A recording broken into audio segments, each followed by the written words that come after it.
eu sou a Maria João Babo e bem-vindos à Partida de Xadrez, um podcast do Jornal Negócios onde cabem todos os temas que contam. Com Gonçalo Moura Martins, há mais de 30 anos na Mota-Engil 10 como CEO, e António Ramalho, que liderou o novo banco ACP e a Infraestruturas de Portugal.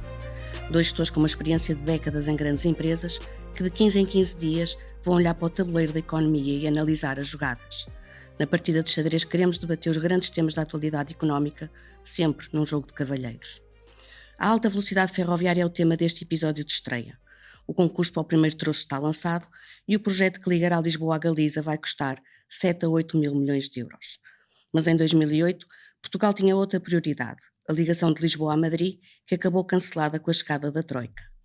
Hoje é Gonçalo Moura Martins que joga com as brancas e pergunto, neste momento faz mais sentido esta aposta no eixo atlântico do que a ligação à capital espanhola? Eu acho que nós temos que analisar esta questão em 3 dimensões. A primeira é a procura e o serviço. O que ela hoje faz, independentemente de que vão ser as curvas da procura para o futuro. A segunda questão é a questão económica, técnica e o controle do investimento. E a terceira, a aposta estratégica. Quanto à primeira, vamos ver.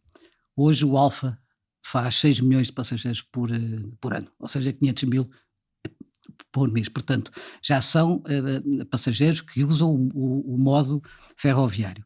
Quanto ao modo aéreo Lisboa-Madrid, a rota tem uma disponibilidade de 2,4 milhões de lugares por ano, faz 1,7, 1,8, portanto cerca de 140 mil passageiros por mês. Mesmo que assumíssemos que todos migrassem do modo avião para o ferroviário, estamos muito longe. Portanto, hoje a procura está muito mais no Lisboa-Porto que no Porto-Madrid. Segunda questão técnica. Portugal tem que neste momento centrar na rapidez dos seus investimentos e para isso tem que os controlar. Só para ter uma ideia, Portugal só tem 3 ligações com Espanha, ferroviárias. Tem em Valença, tem em Vilar Formoso e tem em Elvas. 2 delas nem sequer elétricas são, e são todas em bitola ibérica. Portanto, as alterações que tinham que ser para a gente conseguir fazer o tal Lisboa-Madrid são extremamente significativas e dependem da boa vontade e da intervenção espanhola, e isso é um tema muito relevante que podemos discutir mais à frente um pouco mais. A terceira e última, para terminar, é a dimensão estratégica. O que é mais importante? Se as infraestruturas são um muito poderoso instrumento de valorização económica e de desenvolvimento do território, se não é começar primeiro por capacitar e potenciar o nosso território antes de fazer uma ligação a Madrid. Eu penso que as duas são indispensáveis. Eu penso é que devemos, a precedência tem que ser o Lisboa-Porto em vez de Lisboa-Madrid. António Ramalho, está de acordo? Isto é, não há aqui uma tendência procura de passageiros versus procura de mercadorias, que também é uma decisão que o país tem que tomar? Vamos por partes. Eu gosto muito desta opção estratégica, esta última observação estratégica do Gonçalo, porque no fundo define aquilo que é prioritário num novo modo de transporte. E isso é o grande desafio que a alta velocidade coloca. É que a alta velocidade não é uma melhoria da ferrovia. A alta velocidade é um novo segmento da atividade de transporte. A ferrovia cria percursos, cria eixos de desenvolvimento. A alta velocidade não os cria. A alta velocidade cria pontos de desenvolvimento porque é um transporte ponto a ponto. E por isso a alta velocidade concorre não sobretudo com os automóveis, mas sobretudo com o movimento aéreo. A alta velocidade, por isso, foi progressivamente sendo adiada em termos de decisão, o que é compreensível, porque algumas das decisões estratégicas que pressupõem alta velocidade em Portugal não estavam tomadas e algumas ainda não estão tomadas. A questão da bitola é uma delas, a questão dos operadores e da tipologia concorrencial dos operadores é outra delas, e a terceira é mesmo a localização do aeroporto. Todos estes 3 pontos ainda não estão definidos e ainda dificultam as opções em termos de prioridades. Agora, há uma prioridade estratégica fundamental, é que é fundamental criar condições para um grande esforço de desenvolvimento entre estes 2 blocos especiais, que é o Bloco Porto e o Bloco Lisboa, e não estamos a falar do pequeno Porto e do pequeno Lisboa, estamos a falar do grande Porto e do grande Lisboa, isto é, estamos a falar das 2 margens do Rio Douro e das 2 margens do Rio Tejo, como elementos de desenvolvimento específico, específicos para que eles próprios possam ser uma resposta depois no ponto a ponto em relação a Madrid. De outra maneira, Madrid, com um grande centro de desenvolvimento da Península Ibérica, teria uma tendência estratégica a absorver Lisboa, as sedes das empresas ficariam em Madrid, as sedes dos grandes multinacionais situar-se-iam a Madrid. Ora, para que isso não aconteça, é fundamental que o Lisboa-Porto se realize. E isso é do ponto de vista estratégico. Pois há inúmeras razões técnicas, algumas das quais ligadas à procura e algumas das quais ligadas, e muito sobretudo, ligadas àquilo que é a insuficiência da linha do Norte. Mas disse que é compreensível, no fundo, que tenha demorado este processo por haver ainda algumas indefinições, mas isto também, o país não está a pagar um preço por este atraso. Isto é um país periférico. Em investimentos desta grandeza, temos de ser cautelosos sobre o momento em que o investimento traz valor acrescentado e utilidade marginal. Aquilo que falou há bocadinho ao Maria João sobre a importância das mercadorias é óbvio para mim. Em relação às mercadorias, o atraso, esse sim, penalizou fortemente Portugal. Porquê? Ninguém repara, mas Portugal é o país da Europa que mais depende de transporte marítimo para efeitos de tráfego de mercadorias. Temos 98,1% do nosso tráfego com base marítima. E se fizermos contas pelo espaço percorrido.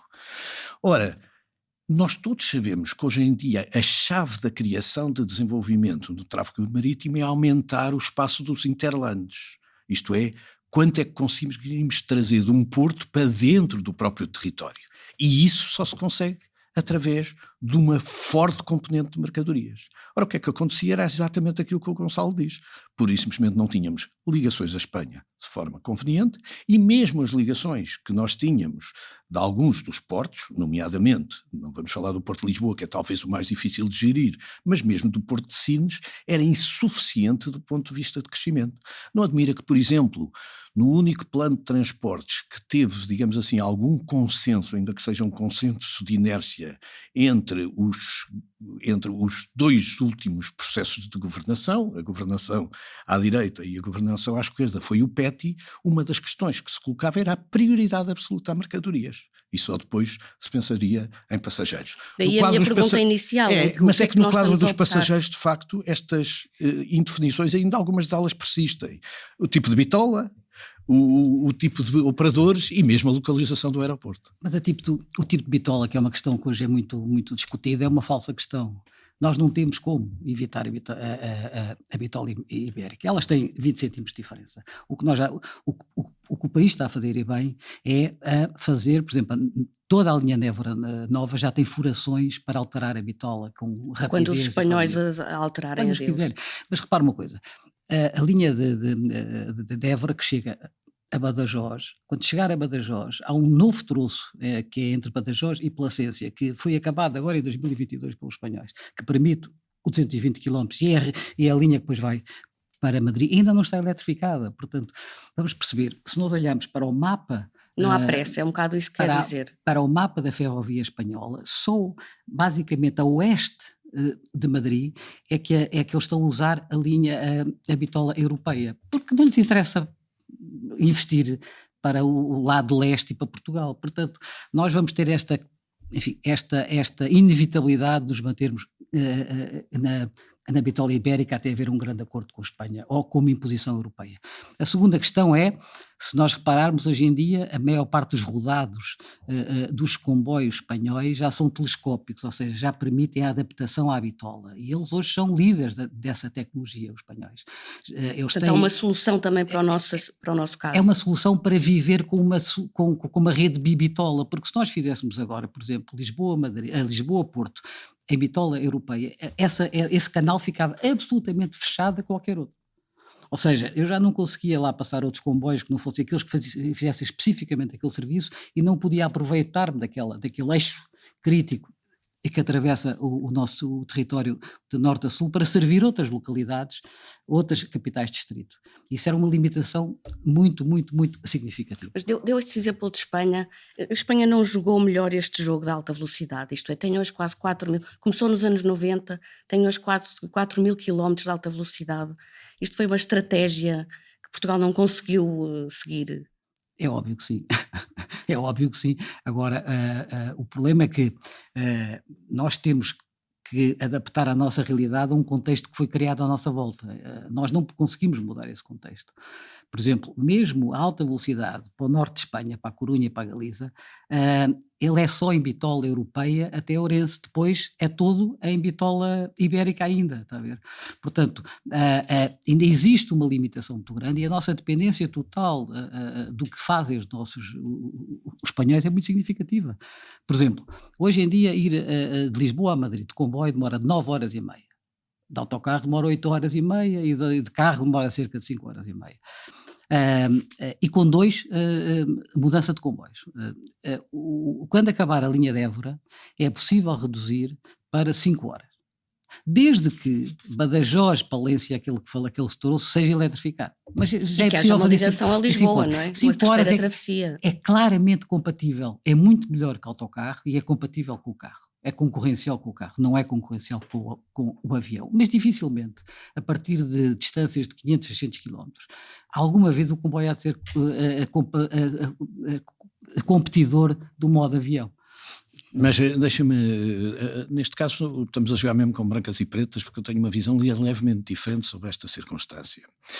A questão básica que se coloca não é ter ou não ter alta velocidade, porque há países que não têm alta velocidade e se desenvolveram imenso, e países que têm alta velocidade Estados e não Unidos tiveram, tem digamos uma área assim, territorial brutal. exatamente, grandes desenvolvimentos. Não é por ter alta velocidade. Além disso, ao contrário do que se pensa, o tráfego, por exemplo, de mercadorias em Espanha, em termos de percentagem de movimento, é idêntico ao português e também muitíssimo baixo. Nós temos cerca de 14%, enfim, o ano passado um pouco menos, mas a média europeia, 12%, e a média europeia não é muito mais alta que isso. É 18%. Portanto, 18%. exatamente. Portanto, não vale a pena pensarmos também que a ferrovia, digamos assim, tem uma espécie de sonho romântico de resolver os problemas todos. Ainda que as alterações climáticas possam vir, não é? Exatamente, tocou no ponto certo. O impacto Maria é João, o grande impacto o problema que se coloca é que nós temos uma linha do norte que pura e simplesmente não permite velocidades elevadas. Não vale a pena. O investimento, aliás, feito na linha do norte foi um investimento desperdiçado para a expectativa de aumentar as velocidades. Porquê? Nós neste momento temos 730 comboios por dia na linha do norte. Em cada via temos nas duas pontas de Castanheira ou da Granja e até da Aveira até ao Porto e de Castanheira até Lisboa, temos mais de 75 comboios por via permanente. O que significa, basicamente, 92% dos comboios de mercadoria vão à linha do norte. Isto diz pura e simplesmente que não pode, para efeitos de canal, utilizar a linha do norte, se não quadriplicada, para efeitos de passar comboios muito rápidos, porque quando passa um comboio muito rápido não podem lá estar comboios nenhuns durante um longo espaço de tempo. E por isso uma segunda linha do norte era inevitável, isto é, uma segunda linha que ligasse os dois pontos Lisboa e Porto. E essa linha é a linha de alta velocidade. Por isso eu não sou tão necessariamente favorável ao problema de que devemos gerir, percebo o drama de escolher a bitola, mas recordo que esta linha Lisboa-Porto é uma linha que inevitavelmente tem que ligar a Madrid e as exigências a partir de 2030 são no sentido que todo o sistema tem de ser equilibrado na Europa, quer nos sistemas de sinalização, quer nos sistemas de segurança, ao nível de alta velocidade, quer nos sistemas de bitola. O que acontece basicamente é que a verdade é que a forma como estamos a fazer é sempre uma forma de transitoriedade. E o que nós vamos fazer agora é um primeiro circuito até Soure, do Porto até Soure. Este primeiro investimento realizado vai depois de rebater na linha do norte e a partir desse momento vamos ter 1h59 no Lisboa-Porto. Já se está a pensar que vamos trabalhar sobre modelos híbridos. Chama a atenção disto. E depois, a seguir, vamos fazer de Soure até ao Cartacho. Até ao Carregado, perdão. Vamos fazer 1h19, é a previsão ponto a ponto. O que significa, basicamente, para ganhar os últimos 4 minutos previstos, o investimento vai ser tão elevado que eu tenho dúvidas que depois de 2032 alguém vai fazer alguma coisa em relação a Carregado Lisboa. A menos que o aeroporto, na sua colocação noutro espaço, obriga outra trajetória, e essa trajetória seria norte-sul. E eu chamo a atenção que essa reflexão é que é a reflexão estratégica fundamental. Isto é, demos um passo central, e demos um passo central por alterações climáticas inevitáveis, porque daqui a uns anos, 300 km já não se vão poder fazer, senão de comboio. Independentemente do ganho marginal de tempo, tem que se criar 2 canais. Exatamente. Porque isso é que vai potenciar o aumento do trânsito de mercadorias suburbanos, porque não têm neste momento capacidade... A linha do norte ficar para as mercadorias, exato. Não é? Por exemplo, esta nova linha não está pensada para as mercadorias. E bem? E bem, portanto, porque tem uma pendente que as mercadorias não conseguem vencer em alguns sítios. E, portanto, está muito bem pensado nessa perspectiva. Portanto, mesmo que seja para um ganho marginal, não se pode deixar de fazer esse investimento. Mas a questão que há pouco dizia, que não é competitiva a linha Lisboa-Madrid neste momento em relação ao avião. A questão é que nós estamos em 2024 e a tendência vai ser cada vez mais, se calhar, os países definirem limites em que distâncias e em tempo para as ligações entre as cidades, em ferrovia, para acabarem por proibir essas viagens aéreas, não é? A questão da vergonha do avião. E, portanto, de 2030 se calhar teremos noutra realidade e noutras exigências. Não, o que eu digo é o seguinte, hoje em dia, para utilizar as linhas que existem, mesmo com a Nova Delvas, entre Lisboa e Madrid, nunca se ganha, ou seja, ela nunca será em velocidade que seja compatível com o avião. Tem que ser um canal todo novo. Certo. Tinha que ser um canal todo novo, como a Lisboa, Madrid-Barcelona, que é a mesma distância de Lisboa a Madrid, e é competitivo com o avião. E não devíamos estar a pensar no que é que vai ser 2030, as nossas exigências em termos de alterações climáticas? Não, claro que sim. Esta de longe é, de facto, o maior impacto que nós temos não só da eletrificação das vias, obviamente, das linhas, mas o sistema de grande velocidade, é obviamente a transição energética, porque ela permite uma poupança muito significativa de emissões poluentes. O que eu digo é o seguinte, é que, volto ao tema inicial, nós para conseguir que Lisboa-Madrid fosse competitivo, vai ter que ser um canal todo novo. E não baseado nas linhas que hoje existem, mesmo as que estão a acabar de ser construídas, como a Badajoz-Placência, mesmo a Débora, porque não têm velocidade suficiente. Vou tentar só resumir um bocadinho a minha reflexão, que não é longe da do Gonçalo. É fundamental o ponto a ponto entre Lisboa e Porto, numa fase inicial. Era bom, aliás, perguntar qual é, digamos, a extensão do desenvolvimento litoral que nós queremos fazer a alta velocidade. Eu gostaria de ter uma discussão séria se não devemos levar a alta velocidade ao Algarve, porque isso alteraria profundamente o modelo de desenvolvimento da zona sul do país, que passaria a ter um aeroporto que lhe poderia servir essa zona sul, sobretudo em épocas de baixa procura turística de verão, mas basicamente depois de conseguir assegurar esta grande unidade entre Porto e Lisboa, Grande Porto e Grande Lisboa, vai ser inevitável, por razões climáticas, essa relação com Madrid. Quais são os problemas que temos para resolver? Temos um problema de resolução diplomática, que é a nossa relação com Espanha. Nós somos uma ilha ferroviária, porque os espanhóis nos tornam uma ilha ferroviária, quer do ponto de vista de eletrificação, do ponto de vista dos sistemas de sinalização e dos sistemas de segurança. É tudo diferente. É tudo diferente, mas mais do que isso, para além desse equilíbrio que se tem que encontrar com os nossos vizinhos espanhóis, ainda temos um adicional, que é como é que vamos criar procura suficiente para tornar essa linha rentável. Porquê? Porque aquilo que o Gonçalo disse é evidente, nós temos 1,7 milhões de passageiros neste momento no Lisboa-Madrid, nós temos 2,4 milhões de oferta do ponto de vista dos nossos aviões, e uma alta velocidade só se torna rentável a partir dos 7, 8 milhões de passageiros. Ou em preço, não é? Mas em preço, mas de todas as maneiras tem que ser rentável, porque não se esqueça que o investimento está significativamente naquilo que é a procura.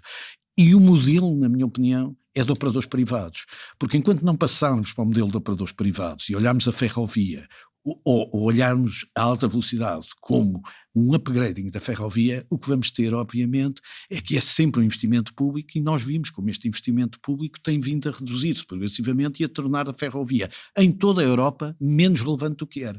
Há bocadinho falámos daquilo que é a importância da ferrovia do lado do transporte de mercadorias. Nos últimos 10 anos perdeu 6% da sua importância relativa dentro da Europa. Isto é, a ferrovia está em perda progressiva, a ferrovia tradicional. Ora, nós temos, mas é que criar uma solução com a ferrovia não tradicional, que é a alta velocidade. É um outro conceito de transporte dentro de um princípio de intermodalidade substancialmente diferente daquela que existe hoje. E Gonçalo Moura Martins, isto há quase 20 anos, Portugal chegou a ter 5 projetos de linhas de alta velocidade. Uma delas, o que o António Ramalho agora falou, para o Algarve e depois para o Elva, e havia também a ideia de se fazer, ou de se estudar pelo menos, a ligação da Aveiro a Salamanca. Portugal devia, no fundo, criar uma rede com esta dimensão de termos 5 linhas. Nós, no final do século passado, de há 2 séculos, tínhamos mais de 3.600 km de rede. Hoje temos menos de 1.000 km. E nessa altura, portanto, há 150 anos, todas as capitais de distrito eram ligadas pelo meio ferroviário, o que não acontece hoje. É só para ver o que é que se perdeu da ferrovia. E nos últimos 40 anos, Lisboa-Porto ganhou 15 minutos, 20 minutos, não sei se um pouco mais, do ponto de vista Não há grande diferença, atual foi o foguete. Portanto, claro que sim, devemos investir. Aqueles planos na altura do TGV, que era o L, depois era o H invertido, o H deitado, o H a fazer o pido, já não me lembro vários.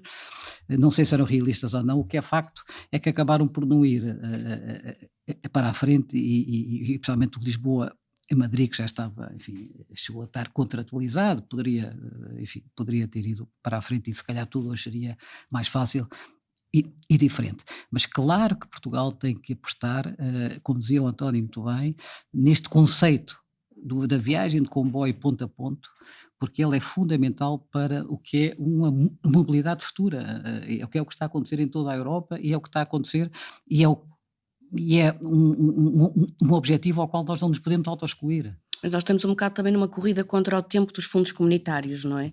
Isso faz parte da nossa sina, não é? Pronto, mas isso é uma coisa ao lado.